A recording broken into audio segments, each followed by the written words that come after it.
हमारे देश के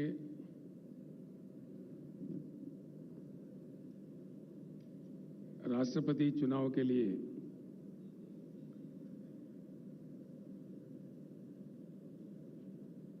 चुने गए सम्मानित नेता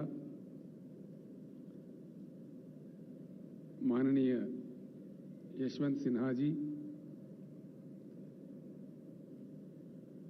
मंच पर उपस्थित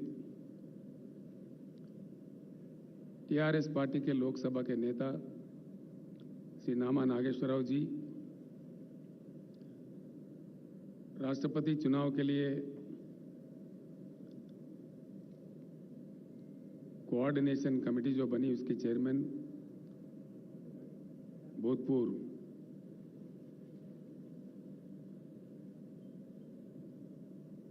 पार्लियामेंट मेंबर श्री सुधींद्र कुलकर्णी जी, माननीय मंत्रीगण, माननीय पार्लियामेंट के सदस्य, तेलंगाना लेजिस्लेटिव काउंसिल के सदस्य और हमारे तेलंगाना विधानसभा के विधायक भाइयों बहनों, मैं आप सबको नमस्कार करता हूं। राजेश्वर रेड्डी के बाद फिर एक बार मैं यशवंत सिन्हा जी का हृदय से तेलंगाना जनता के ओर से, तेलंगाना सरकार के ओर से, हम तमाम के ओर से स्वागत करते हैं इस ऐतिहासिक हैदराबाद शहर में।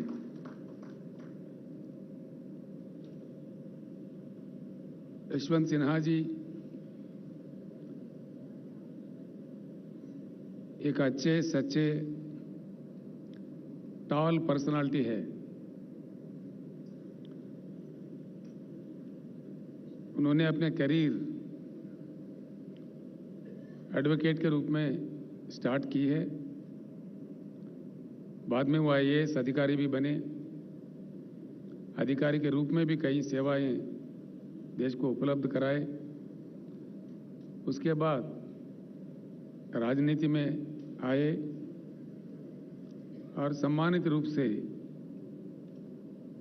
एक बार वो वित्त मंत्री थे देश के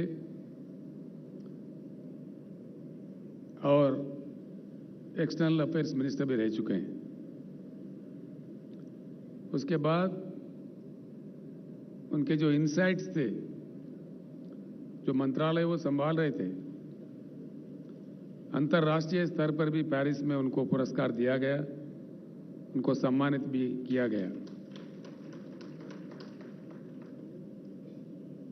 ऐसे एक नेता को आज स्वागत करने में हम फख्र महसूस करते हैं। आज हम भाग्यशाली है कि एक अच्छे नेता को अच्छे ढंग से हमने राष्ट्रपति पद के लिए चुना है और आज हैदराबाद में जब वो आए, हम बड़ी अच्छी तादाद में उनके स्वागत भी किए हैं। इस चीज को लेकर देश के सारे पार्लियामेंटेरियंस को मैं एक अपील करना चाहूंगा। भारत में हमारे लोकतंत्र है, we have a democracy in practice in India. इससे पहले जब वीवी गिरी साहब राष्ट्रपति चुनाव के लिए लड़ रहे थे, उस समय हिंदुस्तान में एक नारा चला कि भाई आत्म प्रबोध से वोट दीजिए, और उसी के अनुसार वीवी गिरी जी का भी जीत हुआ। यह हमारे देश के इतिहास में है। आज मैं सारे भारत के पार्लियामेंटेरियंस को, जितने भी पार्लियामेंट मेंबर्स हैं, विधायक हैं, जो भी इस चुनाव के लिए, राष्ट्रपति चुनाव के लिए वोट देने के लायक है, उन सारे भाइयों से बहनों से मैं अपील करता हूं, तुलना करके देखिए दोनों कैंडिडेट के बीच में और आपके आत्मा के अनुसार, आत्मा प्रबोध के अनुसार यशवंत सिन्हा जी का तायीद कीजिए।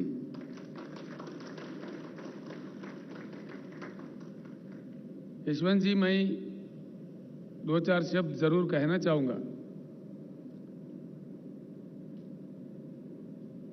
आशा करते हैं कि आप जीत जाए और देश का मान्यता बढ़े, देश का मान मर्यादा बढ़े। आप जैसे पर्सनालिटी जीतती है, व्यक्तिगत तौर पर आपका तो पर्सनालिटी बढ़ेगा ही, लेकिन देश का मान मर्यादा और बढ़ेगा। लेकिन क्या हो रहा है इस देश में? आज जो कुछ भी हो रहा है गलत हो रहा है। जो कुछ भी किया जा रहा है गलत किया जा रहा है। ऐसे स्थिति में देश को खामोश नहीं रहना चाहिए,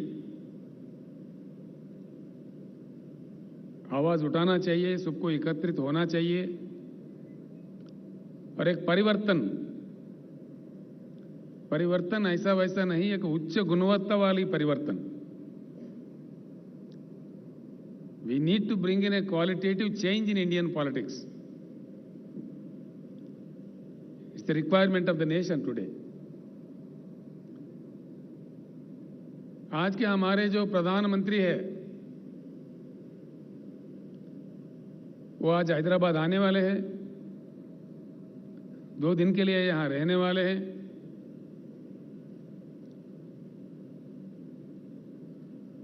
गला फाड़ फाड़ के हमारे खिलाफ बोलने वाले हैं। कोई बात नहीं, लोकतंत्र है, जो जिसके समझ में आए बोले, जो जिसको कहना है कहे। यही हमारा लोकतंत्र का मान्यता है। हम इतना ही कहना चाहेंगे, माननीय प्रधानमंत्री जी,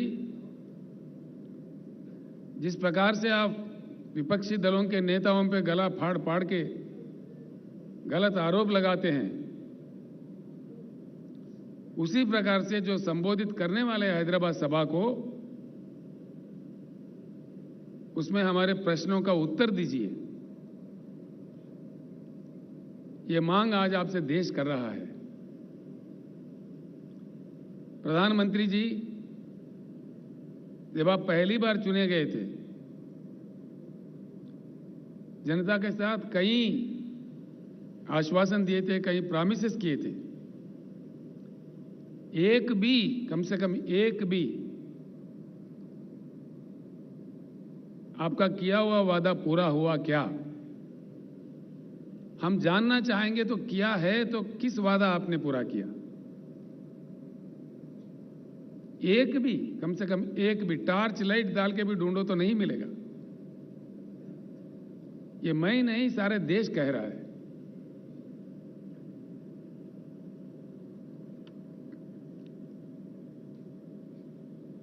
आप समझते हैं आपसे बड़ा बुद्धिशाली कोई है ही नहीं। ठीक बात है। किसानों के बारे में, जो हमारे देश का बहुत बड़ा हिस्सा है, देश के अन्नदाता है, आपने कह दिया कि किसान का इनकम डबल करेंगे। डबल तो हुआ ही नहीं, खर्चा डबल हुआ जरूर।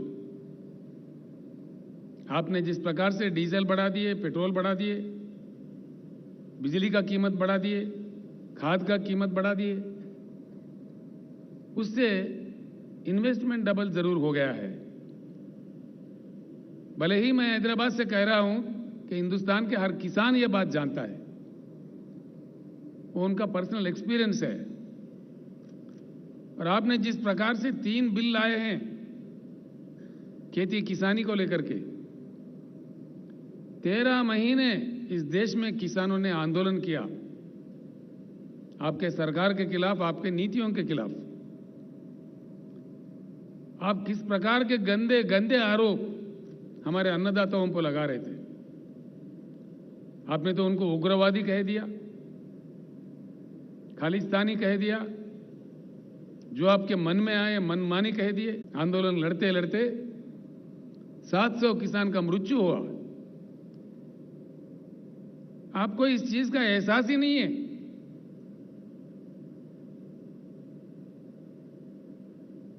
कोई दया?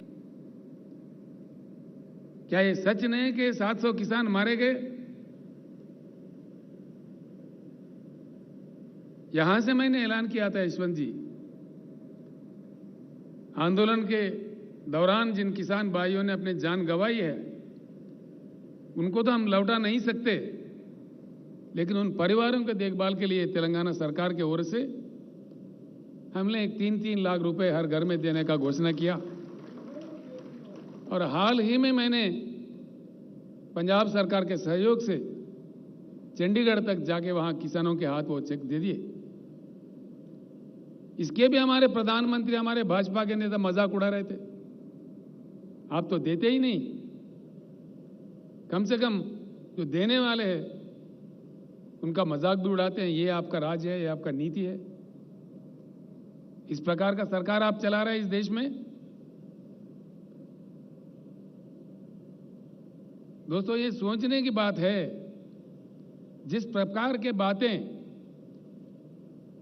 माननीय प्रधानमंत्री कह रहे थे, माननीय कृषि मंत्री कह रहे थे, भाजपा के वरिष्ठ नेता लोग कह रहे थे, किसानों का जिस प्रकार अपमानित कर रहे थे, आखिरकार हुआ क्या? अगर आप सही थे, अगर आपके बनाए हुए कानून सही थे, आखिर हुआ क्या? सारा देश के सामने आपको सर झुका के किसानों को माफी मांगना पड़ा। आपने माफी मांगा? ये तो प्रधानमंत्री का आदत है, चुनाव के वक्त है मीठी मीठी बातें, चुनाव गुजर गया तो झूठी झूठी बातें। ये देश देख रहा है, देश महसूस कर रहा है। अगर आप सही थे तो फिर किसानों को क्यों माफी मांगा? आपके बनाए हुए कानून क्यों वापस लिए? और उसके बाद में किसानों को जो आश्वासन आप दिए थे, क्या हुआ? आज तक कोई बात ही नहीं है। किसान आपको कोई सोना हीरा थोड़ी मांग रहा है। किसान, देश के किसान, किसान अपने उगाए हुए पैदावारी का मोल मांग रहे हैं, मिनिमम सपोर्ट प्राइस मांग रहे हैं, एक इज्जतदार जिंदगी मांग रहे हैं। जिस प्रकार से आप पूंजीपतियों का एनपीएस का कर्जा उतारते हो लाखों करोड़ देके, वो नहीं मांग रहे किसान। किसान मांग रहे तो अपने हक मांग रहे, अपने पैदावारी का दाम मांग रहे, वो भी देने का क्षमता आपके पास नहीं है। आप आवाज ऊंचा करके, बात करके, जो मन में आए कह के आप कहते जाओ, आगे ये नहीं चलने वाला है इस देश में। किसी भी एक वायदा, किसी भी एक प्रॉमिस आपने फुलफिल नहीं किया।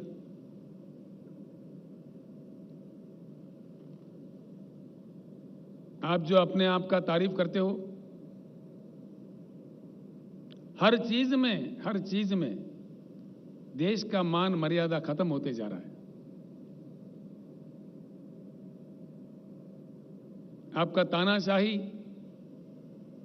दिन ब दिन बढ़ते जा रहा है, जो देश के लिए खतरा है। मैं इसीलिए सबसे हमेशा कहते आ रहा हूं और आगे कहेंगे भी कि राजनीतिक परिवर्तन से इस देश में कुछ बदलने वाला नहीं है, कुछ बदलाव होने वाला भी नहीं है। राजनीतिक परिवर्तन होगा, जरूर होगा, कोई परमानेंट नहीं है। मोदी जी से पहले भी कई प्रधानमंत्री बने। जो जनता जिसको मौका देता है सेवा करने का, करके अपने रोल निभा के चले जाते हैं। मोदी जी, मुझे लगता है कि एक भ्रम में है कि हम ही परमानेंट है। कोई परमानेंट नहीं है, ये अननेचुरल है। इस देश में लोकतंत्र है, इसलिए परिवर्तन कभी भी संभव है, असंभव नहीं है। क्या चला रहे हैं आप? देश में क्या हो रहा है? किस प्रकार का नीतियां अपनाया जा रहा है?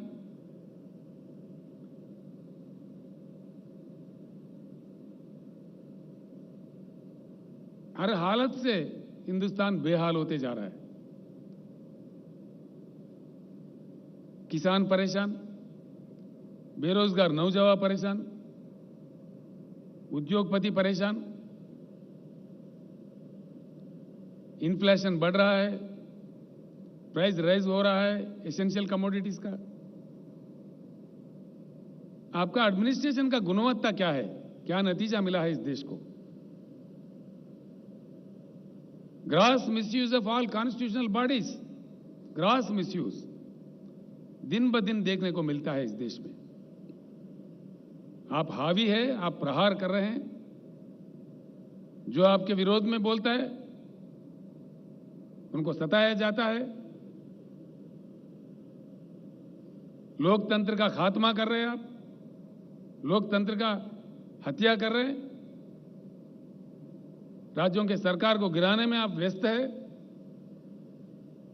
अब तक नौ सरकारें आपने गिराई है, यह आपके रिकॉर्ड में है।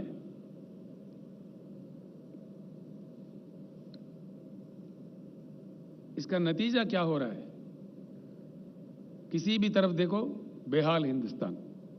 किसान परेशान, जवान परेशान, नौजवान बेरोजगार परेशान, उद्योगपति परेशान।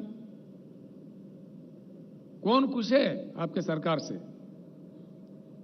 सिवाय आपके भाषणबाजी के, सिवाय आपके झूठे प्रचार के, आपके अखबारी विज्ञापन से कौन खुश है? हकीकत जानने की कोशिश कीजिए। मैं आपसे मांग करता हूं, माननीय प्रधानमंत्री जी, भाइयों, मैं आपको एक बात जरूर बताना चाहूंगा। नरेंद्र मोदी जी 15वां प्रधानमंत्री है इस देश का। He is the 15th prime minister of India. इनसे पहले 14 प्रधानमंत्री और बने थे। किसी के कालखंड में भी, किसी के भी कालखंड में देश का मान मर्यादा इतना नहीं गिरा जितना आपके कालखंड में गिर रहा है। प्रधानमंत्री जी, आपके नारा है भाषण शुरू करने से पहले भारत माता की जय। अगर आपके नारा में सही दम है, आपके रगों में बहता हुआ खून में एक बूंद में भी ईमानदारी है, सच्चाई है, तो एक बात मैं सवाल कर रहा हूं, उसका उत्तर दीजिए। कल के सभा में देश के सामने बताइए कि आपके खिलाफ किस प्रकार का जन आंदोलन चल रहा है श्रीलंका देश में, क्यों चल रहा है? आपने श्रीलंका जाके प्रधानमंत्री का रोल नहीं निभाया, बल्कि एक छोटा सा व्यापारी का सेल्समैन बन गए थे। आप देश का अपमान किए। नतीजा, श्रीलंका का जनता टूट पड़ी है श्रीलंका के रोडों पे। यह शोभा देता है हमारे देश को? अंतर्राष्ट्रीय स्तर पर देश को सर झुकाना पड़ रहा है आपके कारनामों की वजह से। क्या यह सच नहीं है? आपके मंत्री लोग, आपके प्रवक्ता लोग, आप खुद भी गला फाड़ फाड़ के बड़े ऊंचे आवाज में बोलते हो। क्यों चुप्पी साधे हुए है श्रीलंका के मामले में? कोई सरकारी प्रवक्ता अपना मुंह क्यों नहीं खोल रहा है? और आप अपने आप में, खुद में क्यों नहीं बोल रहे इस बात में? क्यों चुप्पी साधे हुए हो? क्या वजह है इसके? और इससे बड़ी चीज क्या हो सकता है? श्रीलंका पार्लियामेंट कमेटी के सामने श्रीलंका इलेक्ट्रिसिटी बोर्ड के चेयरमैन बयान दिया दुनिया के सामने खुलेआम कि भारत के प्रधानमंत्री के दबाव के कारण हमने ये कॉन्ट्रैक्ट किसी हिंदुस्तानी व्यापारी को दिया। ये क्या देश का इज्जत बढ़ाएगा? किसी भी आपसे पहले आए हुए, बने हुए किसी भी प्रधानमंत्री जी के कालखंड में ऐसे आरोप भारत पर नहीं लगे।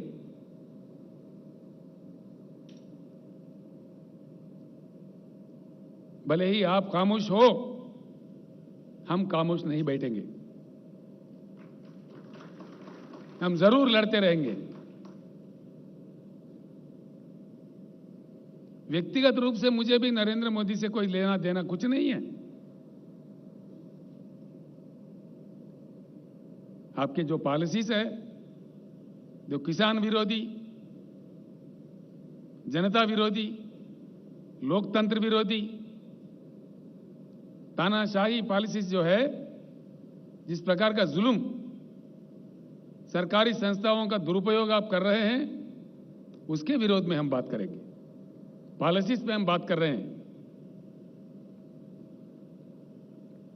अगर आप ईमानदार है, सच्चे हैं, तो कल के पब्लिक मीटिंग में हैदराबाद से ही भारत के जनता को उत्तर दीजिए। बताइए साफ साफ क्या हुआ श्रीलंका में, यह हम आपसे पूछ रहे हैं। वरना हम आपको दोषी मानेंगे, बिल्कुल दोष देंगे आपको।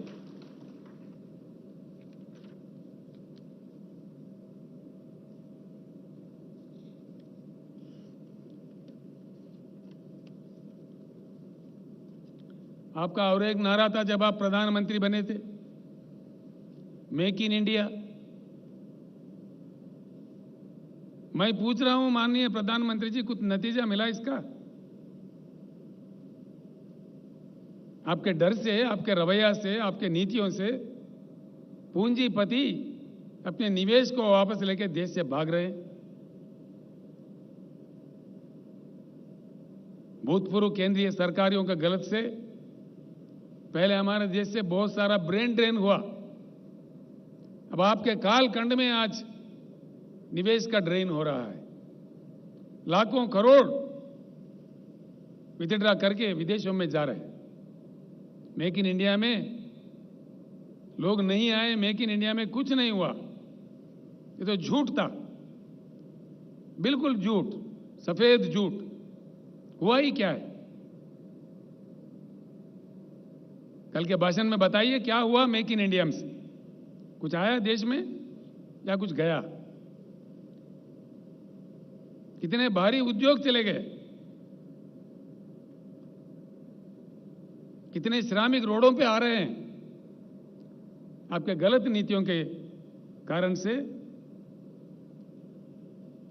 तुलना कीजिए, अगर आपके पास बुद्धि की कमी है तो सीख सकते हैं। हमारे बगल में हिमालय के उस पार रहने वाले चाइना में क्या हुआ? वहां बातें कम, काम ज्यादा, अच्छा नतीजा।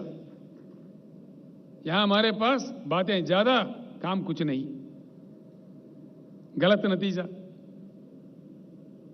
मेक इन इंडिया को लेके चाइना में किस प्रकार का क्रांति आया, कितने उद्योग आया, कितने निवेश आए। माओ साहब के दौर तक चाइना गरीब से गरीब था, उनका जीडीपी हमसे कम था। आज 16 ट्रिलियन इकोनॉमी से, $16 ट्रिलियन इकोनॉमी से चाइना है। आपने देश का मजाक उड़ा दिया 5 ट्रिलियन इकोनॉमी का ख्वाब दिखा के। 5 ट्रिलियन ही मजाक था। अपने आप में हासिल होने वाला प्रगति को आपने आपका प्रचार कर लिया 5 ट्रिलियन इकोनॉमी का। खैर ठीक है, वो 5 ट्रिलियन में भी पहुंचेंगे हम लोग। आज कहां पे है हम लोग? हमारे से बुरा हाल रखने वाला चाइना, हमारे से कम जीडीपी रखने वाला चाइना, हमारे से कम कल्टीवेबल एरिएबल लैंड रखने वाला चाइना आज कहां है? 16 ट्रिलियन इकोनॉमी से आज हम कहां हैं? $3.1 ट्रिलियन पे है हम लोग आज। इसी रफ्तार से अगर हम चले, आपके बताए हुए 5 ट्रिलियन पे भी पहुंच पाएगा हिंदुस्तान? कभी नहीं, यह असंभव है। आपके कालखंड में तो देश में हर चीज गिर गया। जीडीपी क्रैश, ये मेरा नहीं, सरकारी फिगर से इन्फ्लेशन बढ़ता, जीडीपी गिरता, प्राइस राइज तो आप कंट्रोल नहीं कर पाते। फिर किस चीज के आप कंट्रोल कर पा रहे? लाखों करोड़ों श्रमिक जो उद्योगों में काम करके के अपने जीवन बिताते, वो बेहाल है, परेशान है, मजबूर है। आंदोलन कर रहे हैं और आप उसका अपमान करने में व्यस्त है। मोदी जी, मैं एक बात पूछता हूं, 100 साल के लिए 100 साल के लिए उपयोग करने के लिए हमारे देश में भगवान हो या प्रकृति हो दिया हुआ संपत्ति है कोयला। 100 साल के लिए। और भी जियोलॉजिकल सर्वे से और भी निकल रहा है, हर साल 5 मिलियन टन से लेकर 5,000 मिलियन टन से लेकर 10,000 मिलियन टन का कोयला निकालता है जब सर्वे करते हैं। एक चीज बताइए, इतनी संपत्ति, इतने नेचुरल रिसोर्स हमारे पास रखते हुए आज विदेशों से आप कोयला क्यों मंगा रहे? दीजिए, कल उत्तर दीजिए, कल आपके भाषण में कहिए, ताकि देश जाने क्या मजबूरी है। आप मजबूर है आपके साहूकारों को हेल्प करने में।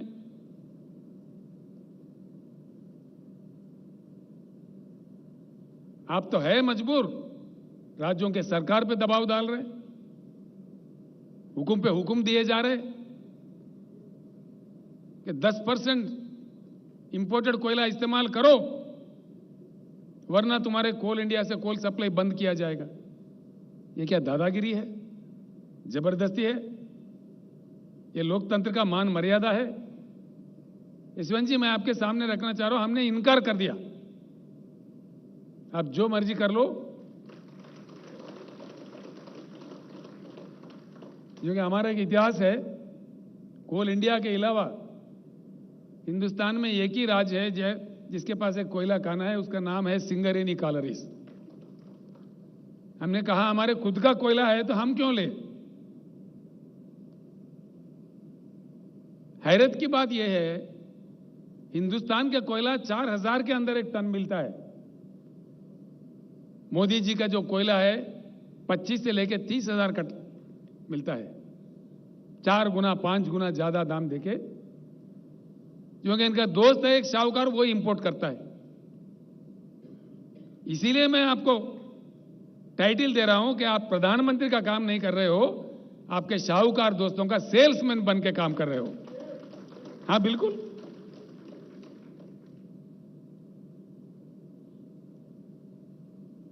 हम आपका कोई व्यक्तिगत निंदा नहीं कर रही है, आपका जो कोयला इंपोर्ट पॉलिसी है उस पे हम आपको दोषी ठहरा रहे हैं। अगर आप दोषी नहीं है, आप सही है, तो कल उत्तर दीजिए। कल के आम सभा जो बड़े हिंदुस्तान के आपका सारा फौज उतार के आप आयोजित कर रहे हो, खुशी की बात है, कीजिए, हमें उससे कोई एतराज नहीं है। लेकिन उस सभा के दौरान जो आपका भाषण होगा, जो सवाल आज हम खड़े कर रहे हैं देश के जनता के तरफ से, इनका उत्तर हम आपसे चाह रहे हैं, क्लैरिफिकेशन हम चाह रहे हैं। अगर आप निर्दोष हो तो बताइए, देश के सामने रखिए।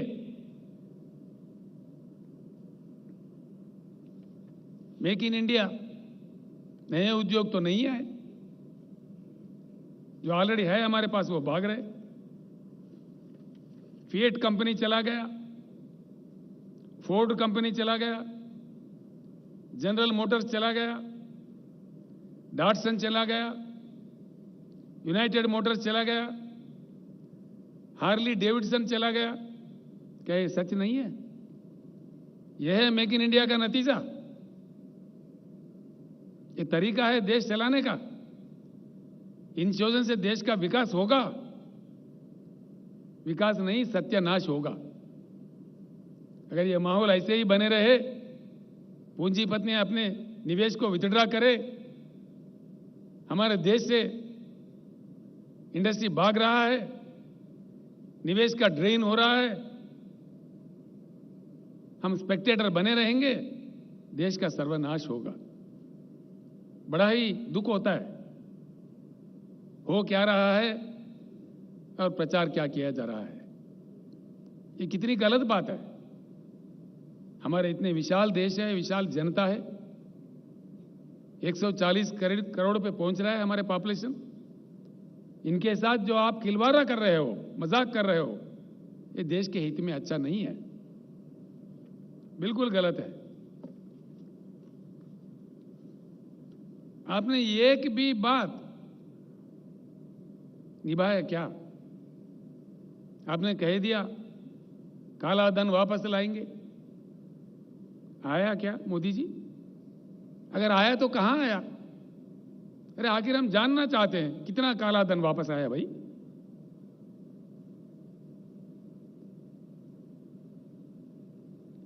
सर झुक जाता है शर्म से। सरकारी आंकड़े बताते हैं कालाधन डबल हो गया, दुगना हो गया। कालाधन कंट्रोल नहीं हुआ लेकिन डबल हुआ। स्विस बैंक से पैसे नहीं आए, मोदी जी के कालखंड में दुगना हो गए, डबल हो गए। ये रिपोर्ट्स है, ये हमारे आरोप नहीं है, हकीकत है। ये सारे देश और दुनिया जानता है कि यही विकास है, यही आपका महान कार्यकारिता है।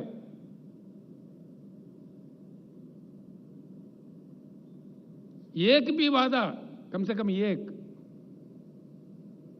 भाइयों बहनों 2022 तक कोई आदमी, कोई कुटुंब ऐसा नहीं रहेगा कि जिसके पास मकान नहीं हो। दिया?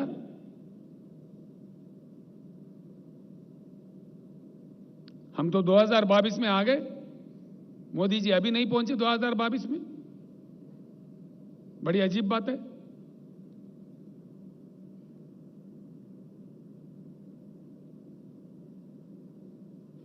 भ्रष्टाचार मुक्त भारत, मोदी जी का एक पॉपुलर नारा, मैं ना खाऊंगा ना खाने दूंगा। आप तो इतना खा गए, इतना खिला रहे आपके शाहूकारों को, घोटाले लाखों करोड़ों में जा रहा है। हां, पूरा है, रखेंगे हम भी देश के जनता के सामने सही वक्त में, बिल्कुल है। किस किस देश से, किस किस आपका व्यापारियों का आपने सेल्समैन बन के काम किया, उसके पीछे कितने बड़े बड़े घोटाले हैं, देश जान चुका है मोदी जी। आप डरा धमका के कितनों की आवाज दबाओगे, कितनों को रोकोगे? भ्रष्टाचार बढ़ गए देश में, घोटाले बढ़ गए, बैंक के लुटेरे बढ़ गए, एनपीएस का लेवल इस कद में बढ़ा। मोदी जी आपसे पहले नॉन परफॉर्मिंग अकाउंट्स का जो गिनती है वो सिर्फ 4-5 लाख करोड़ में थे। आज एनपीएस का क्या दर है? 20 लाख करोड़। ये है विकास मोदी जी। इस तोहफा दिया आपने देश को, क्या ये भी गलत है? हम जो कह रहे हैं सच कह रहे हैं, आप ही के बताए हुए आंकड़े कह रहे हैं, ये हमारे आंकड़े नहीं है। These figures are not mine. This figure has been given by the Honorable Finance Minister of India as an answer to the question in the Parliament. The rate of NPS in India today is about 18.6 lakh crores. पता नहीं उसके बाद में और कितने बड़े। This is the reply by the Honorable Finance Minister of India. यह आपके गतिशील विकासशील नीतियों का नतीजा है क्या? किस चीज का यह नतीजा है?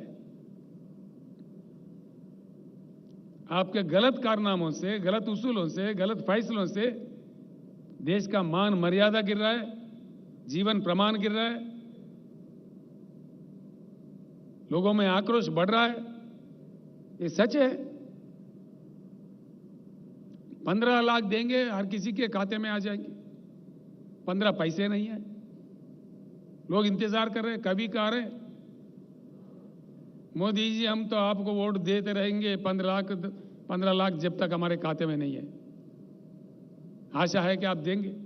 कभी गा रहे हैं आपके गुणगान।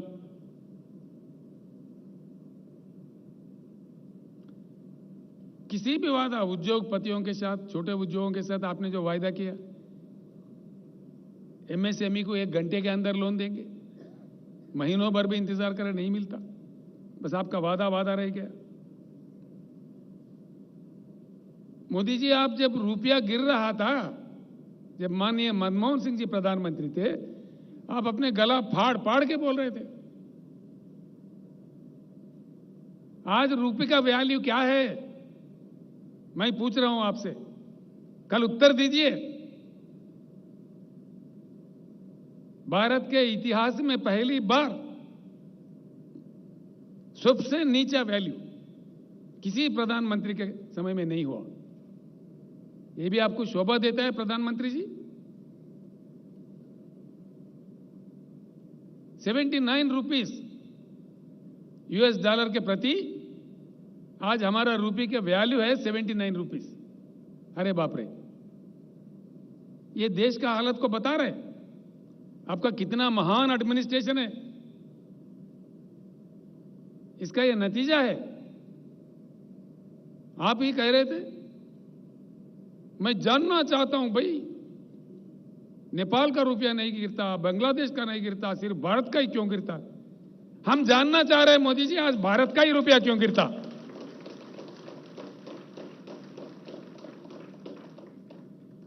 हम भी आज जानना चाह रहे हैं, देश जानना चाह रहे हैं। किसी प्रधानमंत्री के समय में इतना नीचे नहीं गया रुपये वैल्यू जितना आपके समय में जा रहा है। और फिर भी आप बोलते हैं आपका ढोल बजाओ।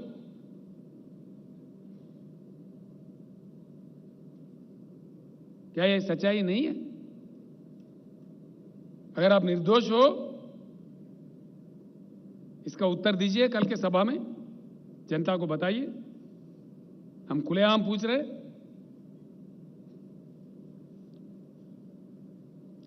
न मकान दिए, न दुकान दिए,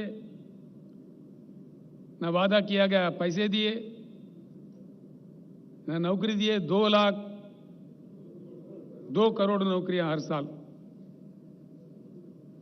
अब हैरत की बात यह है, नया तो नहीं मिले, लेकिन जिस कदर आप प्राइवेटाइज कर रहे हैं, एलआईसी जैसे संस्था को भी बेच रहे, नवरत्ना को भी बेच रहे, लोगों को रोड पे लाया जा रहा है। नया तो नहीं मिले, लेकिन है जो मौजूदा है वो भी जा रहे हैं। ये मेरा बात नहीं, सारे देश ये बात जानता है।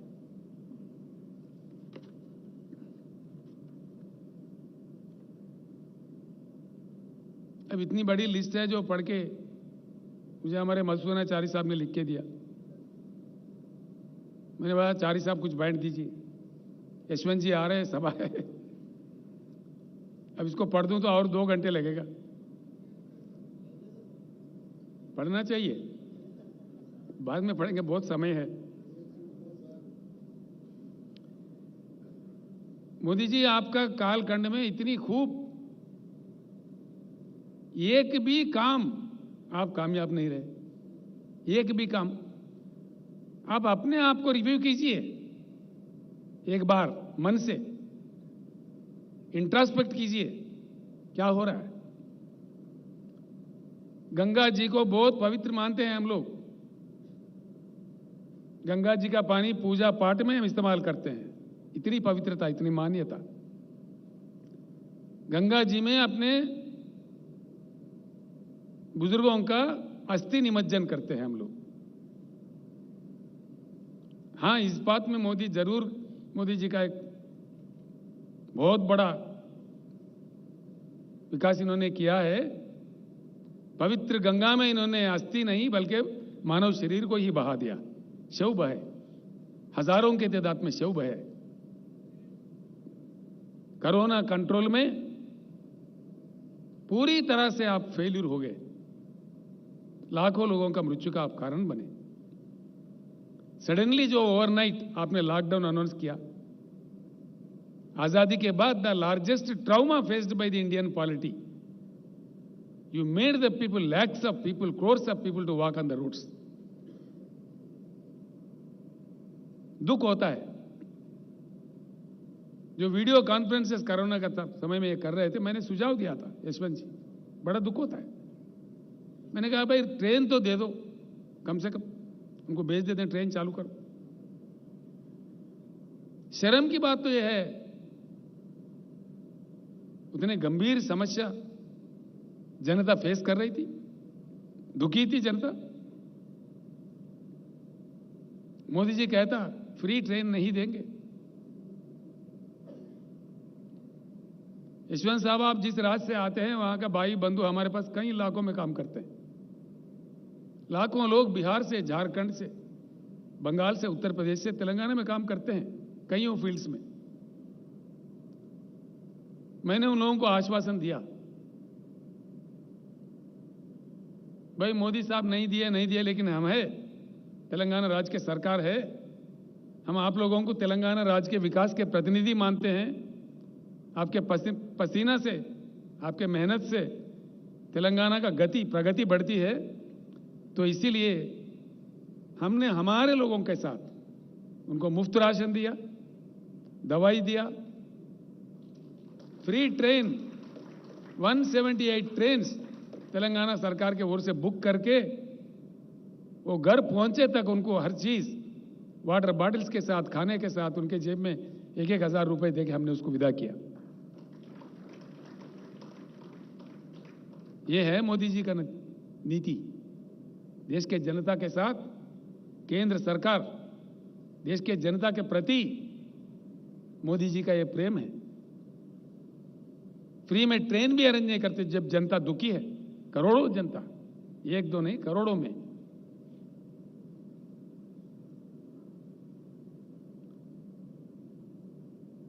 हर चीज, हर पॉलिसी देश को नष्ट कर रहा है।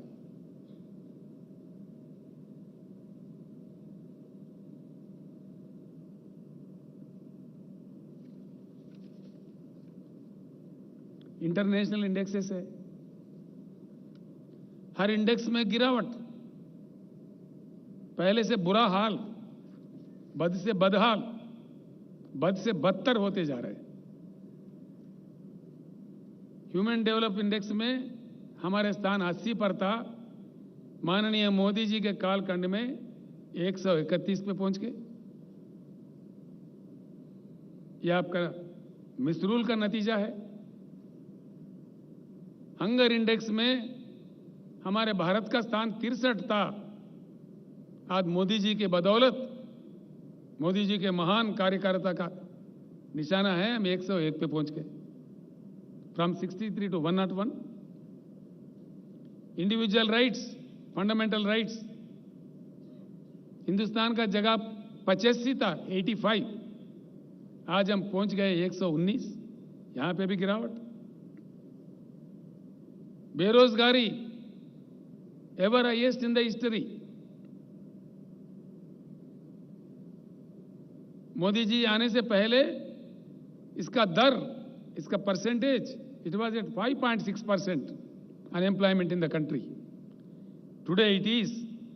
महान मोदी जी के महान एडमिनिस्ट्रेशन का नतीजा यह है, ever high in the country, 8.1% पे पहुंच गया अनएम्प्लॉयमेंट रेट। ये भी आंकड़े हमारे नहीं है। प्रेस फ्रीडम, भारत का स्थान 131 था, आज 142 पे पहुंच गया। और आपने बड़ा मेहनत करके मोदी जी, गोदी मीडिया भी आपने सृष्टि किया भारत में, तो सारा देश जानता है। हैप्पीनेस इंडेक्स 111 हमारा स्थान था, मोदी जी के प्रभाव से 136 पे पहुंच गया।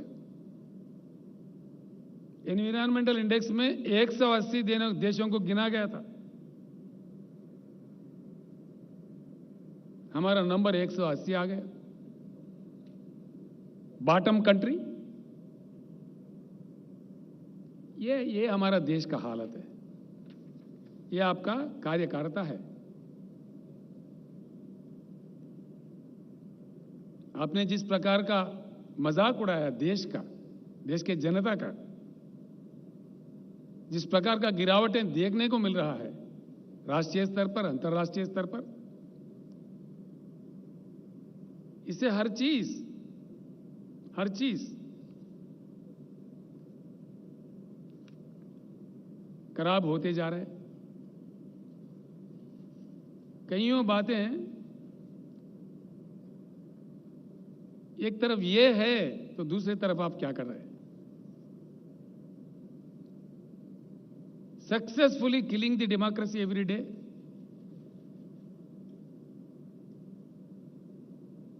सक्सेसफुलिंग दी killing the federal system of India,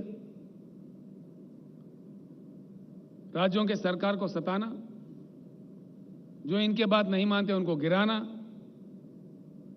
इतने महान लोग हैं, ये एक आश्चर्यजनक बात है सर, आश्चर्यजनक। यहां महान केंद्रीय मंत्री है जो मैं मोदी साहब के क्लासेस सुन के ट्रेंड है, बड़े महान मंत्री देख रहे, केंद्रीय मंत्री आज हैदराबाद में कह रहे, बड़ा आश्चर्य होता है साहब। यहां पे 119 एमएलए सीट है, जिनमें से हम और हमारे फ्रेंडली पार्टी मिलके 100 सीट हम जीत लिए थे। 88 तो हम जीते थे, 95 सीट्स हम जीते थे, 3/4 मेजॉरिटी। उसके बाद में हमारी संख्या बढ़ी, आज टीआरएस के एमएलए है 103, 104, और हमारे एक फ्रेंडली पार्टी है उनके एमएलए 7। और माननीय केंद्रीय मंत्रीगण जो हैदराबाद में बैठे हुए हैं वो कह रहे हैं महाराष्ट्र में जैसा सरकार गिरा है तेलंगाना में देखने को मिलेगा, तेलंगाना सरकार भी गिराएंगे। ठीक बात है, गिराइए।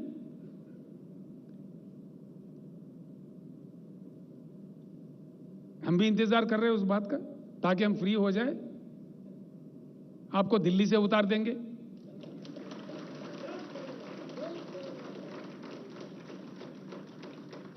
हमेशा हमेशा क्रांति का रास्ता क्राइसिस से ही बनता है। तेलंगाना एक ऐसा समाज है यशवंत जी, 60 साल लड़के अपने अस्तित्व को, अपने गरिमा को बनाए रखने के लिए तेलंगाना का जनता ने 60 साल लड़ी है, आखिरकार अपने बलबूते अपने राज हासिल करके आज आगे बढ़ रहा है आप सब लोगों के आशीर्वाद से। एक जंग और लड़नी पड़े, तेलंगाना कभी पीछे नहीं हटेगा। दूसरी तरफ भारत का अपमान इस कदर हो रहा है अंतर्राष्ट्रीय स्तर पर, जिससे हमें बहुत बड़ी चिंता है। करोड़ों लोग, हमारे लोग बाहर अपना जिंदगी जीते हैं, छोटा मोटा बड़ा कुछ ना कुछ नौकरी, करोड़ों, कई करोड़ है। जिस प्रकार का द्वेष, विद्वेष, डिवीजन, हेट्रेड, युवाओं का सोच विचार को आप पोल्यूट कर रहे हैं, यह देश के लिए अच्छा है मोदी जी? मैं कह रहा हूं, हमारा इतिहास है, हमारे परंपरा है, हमारा देश का गरिमा है, सहनशील देश है, हमारे सहिष्णुता है, हमारा संस्कार रही है। जीवो और जीने दो। आप आधा पेट खाओ लेकिन अगला को खिलाओ। शास्त्री जैसा महान नेता उपवास रखने के लिए कहा, सब देश के लिए, देश के गरीबों के लिए। जो अमीर लोग हैं हफ्ते में एक बार का खाना बंद करके गरीबों को दो, ऐसे महान नेता थे। आज किस प्रकार के नेता हम देख रहे हैं? इधर खुदवाई करो, उधर खुदवाई करो। यह है देश भारत? किस भारत का सपना आपने बताया चुनाव के दरमियान, और किस प्रकार का नजारा आप आज दिखा रहे हैं? आपका प्रदर्शन किस प्रकार का विष द्वेष, जो अंतर्राष्ट्रीय स्तर पर हम गिर रहे हैं, भारत देश का अपमान हो रहा है, जो आगे के लिए अच्छा नहीं है। It's not at all good for the country, बिल्कुल। Democracy is killed, federalism is killed. कानून बदल के, रास्ते बदल के, राज्यों के पैसे छीन लो, टैक्स को सेस में बदलो। यशवंत जी, करीब 30 लाख करोड़ जिनमें से राज्यों को हिस्सा देना था टैक्स, इन्होंने टैक्स को नाम दिया सेस। आप जानते हैं, you know it very well, because you are the great finance minister of India, you know the insights. करीब 30 लाख करोड़ अकेले ही ले लिए।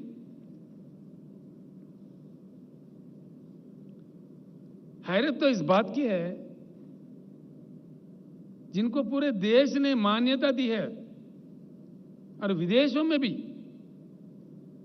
जब हम जाते हैं किसी विदेश में, कहीं गए किसी जगह, भाई आप कहां से हो? I am from India. अच्छा, you are from Gandhi's place, Mister Gandhi's place, the great peace messenger Mister Gandhi, the messenger of non violence, the father of the nation.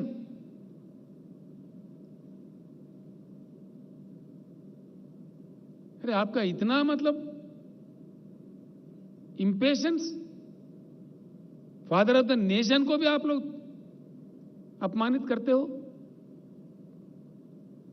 Father of the nation, स्वच्छ भारत मिशन में गांधी जी का ऐनक लगाते, गांधी जी के समाज पे आप नाटक करते, प्रदर्शन, और आपके लोग गांधी जी का कितना अपमान करते हैं हर दिन।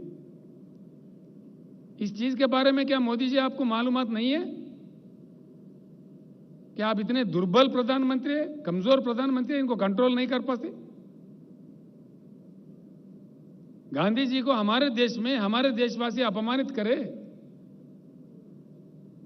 ये अपने आप को अंतर्राष्ट्रीय स्तर पे सर झुकाने की बात है, भारत के गरिमा को कम करने की बात है। ये भारत के इज्जत को बढ़ावा नहीं देगा। क्या कहेंगे दुनिया हमको, बाहर देशों में क्या कहेंगे लोग हमको? हमारे, जिनको हमने जाति पिता, जो फादर ऑफ द नेशन कहा, हम खुद उनके अपमान करें तो अंतर्राष्ट्रीय स्तर पर भारत का गरिमा क्या होगा? इतना भी आपके पास इंफॉर्मेशन नहीं है मोदी जी? आप अंदर से उचका रहे हो, बाहर नाटक कर रहे हो। देश जान गए आप क्या है।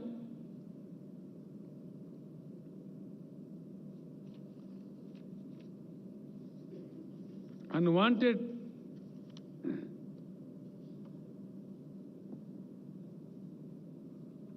और आपकी नीति देखिए, किसी भी प्रधानमंत्री के समय जब सारा दुनिया पार्लियामेंट्री डेमोक्रेसी अडॉप्ट किया है, चुनाव के प्रक्रिया को लेकर चला रहे,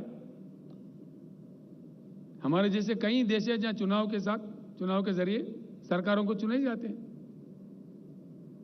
तो किसी भी प्रधानमंत्री कभी भी यह गलती नहीं करे कि दूसरे देशों के चुनाव के संदर्भ में हम दखल अंदाजी ना दे। पता नहीं कौन जीतेगा कौन हारेगा। जब दुनिया के साथ जीना है, हर देश के साथ हमारे संबंध अच्छे रखने पड़ते हैं। It's a dire necessity of the country to keep good relations with all the nations. Modi ji की महानता यह है, उनका बुद्धि देखिए, कुशलता।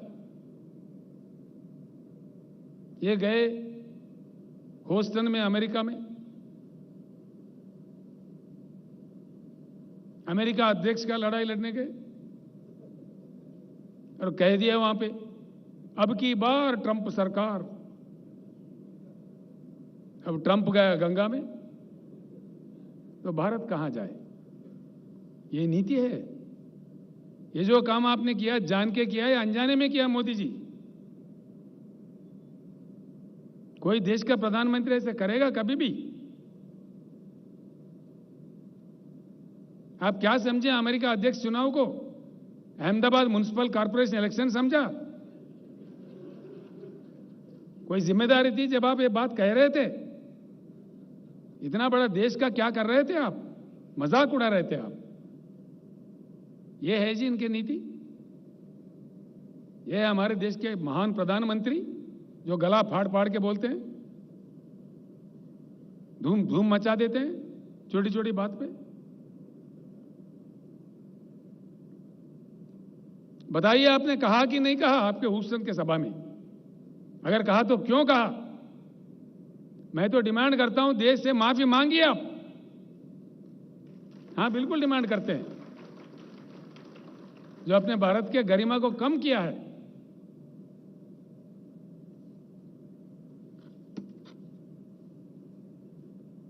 जो कि देश को आज सर झुकाना पड़ रहा है।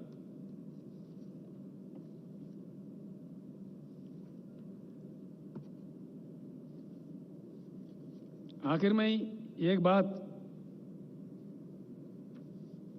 कह के अपने शब्द खत्म करूंगा।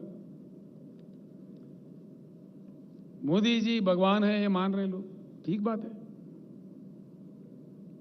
जो कि अच्छे इंसान को इंसान ही बने रहना चाहिए, भगवान कभी बनना नहीं चाहिए। इंसान को ऐसे ख्वाब कब दिखने लगते हैं, अपने अहंकार जब सर पे आ जाता है तभी ऐसी बातें, ऐसे विकृत, एक मनोवैज्ञानिक विकृति है। मोदी जी एक बात का उत्तर दीजिए, जरूर हम मांग करेंगे। What is the greatness of mister Narendra Modi? आपको जनता ने जो मैंडेट दिया 10 साल का 2 बार चुन के, आपने 8वां साल का भी बजट पेश कर दिया, यानी 80% आपका कालखंड का समय खत्म हुआ और आपने बता दिया कि आप में कितनी क्षमता है। You have exhibited your capability and your level of capability, your capability level is, देश में 70,000 टीएमसी पानी की उपलब्धि है। आप कम से कम पीने का पानी भी फराहम नहीं करें जनता को। और शर्म की बात यह है, पीने का पानी देश के कोना कोना तो छोड़ो, देश के राजधानी दिल्ली में भी आप पानी नहीं दे पा रहे। यह आपकी मान्यता है, दिया आपने। हाल ही में मैं जब दिल्ली गया, वहां के लोग रो रहे थे। जो पीने के पानी नहीं देने वाला प्रधानमंत्री है, बड़ी बड़ी बातें करते हैं। पीने का पानी, क्या यही हिंदुस्तान का किस्मत है? आप ना बिजली दे सकते हैं और ना पीने का पानी दे सकते हैं। देश में उपलब्ध सहज रिसोर्सेस को एक्सप्लॉइट करके देश के जनता को नहीं दे सकते हैं। क्या दे सकते हैं? सिर्फ भाषणबाजी, द्वेष, विद्वेष, विपक्षियों का अपमान, सरकारी संस्थाओं का दुरुपयोग, सिवाय इसके क्या मिला है इस देश को? लिहाजा भाइयों, हम सब लोग मिलकर तेलंगाना की लड़ाई लड़े थे लोकतंत्र के आधार पर। खैर समय लगा, लेकिन हमारे मेहनत का फल हमें मिला। मैं आप लोगों से यशवंत सिन्हा का जो कद है, जो एक उत्तम नेता है इस देश का, सिन्हा जी,